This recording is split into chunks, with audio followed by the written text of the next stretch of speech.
آپ نے جاوید غامدی کا نام سنا ہوگا۔ وہ اتنا بے شرم اور بغیرت انسان ہے کہ اے روز دین کے اندر نیو مسائل نکالتا رہتا ہے۔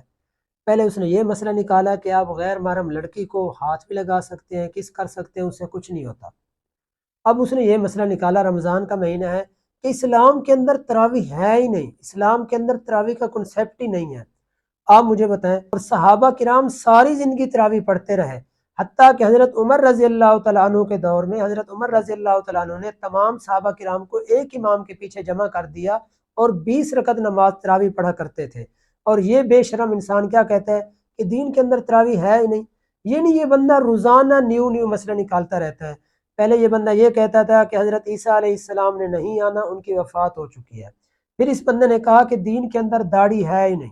اب اس بندے نے یہ کیا کہ دین کے اندر تراویح نہیں ہے۔ مطلب کیا ہے؟ دین کے اندر روزانہ نیو مسئلے نکالنے ہیں۔ کیوں؟ اس کی وجہ کیا ہے؟ یہ لوگ یہ چاہتے ہیں کہ لوگ دین سے دور چلے جائیں، لوگ دین سے متنفر ہو جائیں، لوگ اوپر سے تو مسلمان ہوں، حقیقت میں یہ لوگ مسلمان نہ ہوں۔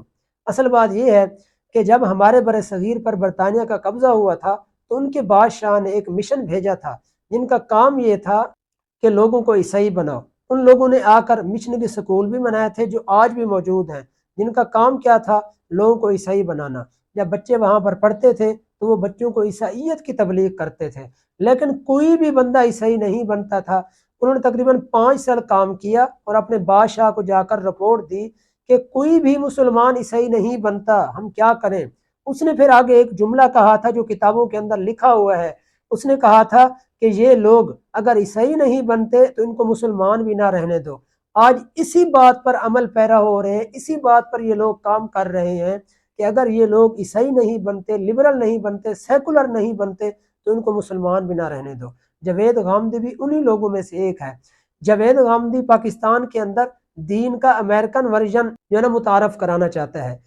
جب امریکہ کے اندر 9/11 کے حملے ہوئے، اس کے بعد امریکہ پوری دنیا کے اندر علماء پر، اسلام پر چڑھ دوڑا۔ امریکہ نے قسم اٹھائی تھی کہ پوری دنیا کے اندر جہاں کہیں بھی اصلی اسلام ہوگا میں وہاں پر حملہ کروں گا اور ان کو ختم کروں گا۔ اس لیے امریکہ نے افغانستان کے اندر حملہ کیا تھا۔ جب افغانستان پر وہ حملہ کر رہا تھا اس وقت پاکستان سے پورا ایک جہاز گیا تھا سیاسی لوگوں کا، ملا عمر کو سمجھانے کے لیے کہ جو باتیں امریکہ کہتا ہے اس کی مان لو، تم اس کے خلاف جنگ نہیں کر سکتے کیونکہ اس کے پاس جدید اسلحہ ہے۔ ملا عمر نے ایک ہی بات کی تھی، انہوں نے فرمایا تھا امریکہ کو تکلیف ہم سے نہیں ہے بلکہ اسلام سے ہے۔ پوری دنیا میں جہاں کہیں بھی اسلام ہوگا یہ حملہ کرے گا، اور آپ نے دیکھ لیا امریکہ نے جہاں کہیں اسلام تھا امریکہ نے حملہ کیا۔ افغانستان پر، عراق پر، ہر جگہ اس نے حملہ کیا۔ یہی کام پاکستان کے اندر ہو رہا ہے۔ وہ کہتے ہیں کہ پاکستان کے اندر دین کا امریکن ورژن متعارف کرا دو۔ یہ برطانیہ کے اندر پہلے سے ہو چکا ہے۔ اس کی اگر آپ کو میں کہانی سناؤں آپ حیران رہ جائیں گے۔ مختصر آپ کو بتاتا ہوں، وہ یہ ہے، ایک بندے نے کہا کہ میں برطانیہ کے اندر چلا گیا اور اس علاقے میں چلا گیا جہاں پر ہم جنس پرست رہتے ہیں، اور وہاں پر چھوٹا سا ایک محلہ مسلمانوں کا بھی تھا جو ہم جنس پرست ہیں۔ اس نے کہا وہاں پر مسجد بنی ہوئی تھی اور میں وہاں پہ چلا گیا جمعہ پڑھنے کے لیے۔ اس نے کہا جب میں وہاں پر گیا تو میں نے دیکھا ایک عورت آئی، اس نے وہاں پر بیان کیا جمعے پر۔ اس نے آدھا لباس پہنا ہوا تھا اور اس کے بیان کا جو موضوع تھا وہ یہ تھا کہ ہم جنس پرستی اسلام کے اندر حرام نہیں ہے۔ اس نے قرآن کریم سے حضرت لوط علیہ السلام کی قوم کا واقعہ بیان کیا، اور بیان کرنے کے بعد یہ بتایا کہ دیکھو حضرت لوط علیہ السلام کی قوم اس کام کی وجہ سے ہلاک ہو گئی تھی۔ اس نے کہا اللہ پاک نے صرف واقعہ بیان کیا ہے، آگے یہ تو نہیں فرمایا کہ امت محمد صلی اللہ علیہ وسلم تمہارے لیے بھی یہ کام حرام ہے۔ یہ ضروری تو نہیں ہے جو کام پچھلی امت کے لیے حرام ہو وہ ہمارے بھی حرام ہو۔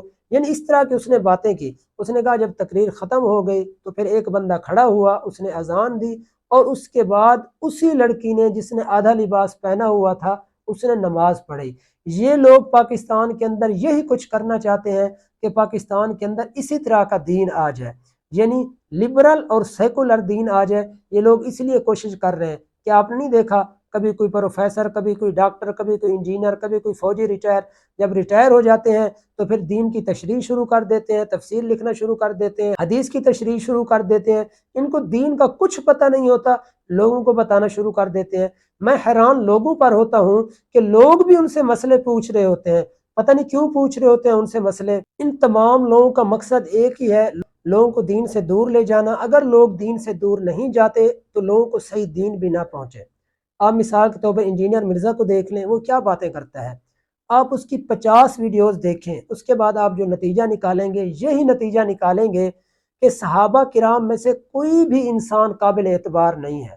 تو جب صحابہ کرام قابل اعتبار نہیں رہتے، آپ مجھے بتائیں تو پھر ہمارا دین قابل اعتبار کیسے رہتا ہے؟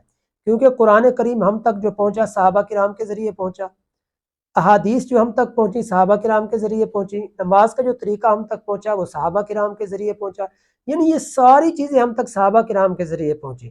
آپ انجینئر کو سنیں گے آپ اسی نتیجے پہ پہنچیں گے، اسی طرح آپ کسی ڈاکٹر کو کسی پروفیسر کو سنیں گے تو آپ اسی نتیجے پر پہنچیں گے، دین کے بارے میں خیالات آنا شروع ہو جائیں گے۔ تو میری بات یاد رکھ لیں، ساری بات کا خلاصہ یہ ہے، یہ سارے لوگ دین سے دور لوگوں کو لے جانا چاہتے ہیں اور دین سے متنفر کرنا چاہتے ہیں۔